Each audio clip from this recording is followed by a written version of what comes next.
सांगड़ वेझो मुबैना चोर चोरी वारदात दौरान भाङिन हथां चोर मारिजी पियो आहे। अव्हांखे ॿुधाईंदासीं सांगड़ वेझो मुबैना तौर चोरी वारदात दौरान भाङिन हथां चोर मारिजी पियो आहे। ॻोठ मोहम्मद अली लगारी में चोरी वारदात दौरान भाङिया सुजाग थी पिया। भाङिन जी फायरिंग में मुबैना चोर इलियास हिंगोरो मारिजी पियो आहे।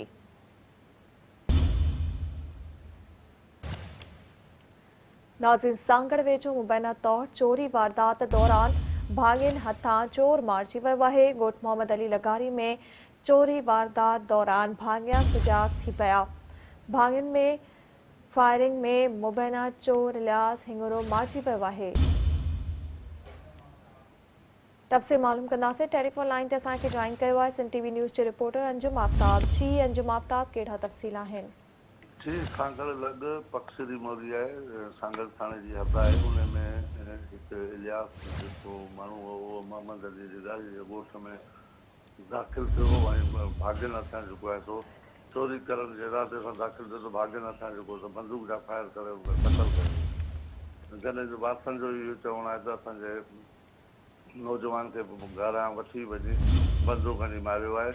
जॾहिं लाश पुलिस तहवील में वठी सिविल अस्पताल सांगड़ वेंदो ऐं हुते पोस्टमार्टम कयो वियो ऐं लाश वासन हवाले कयो वियो।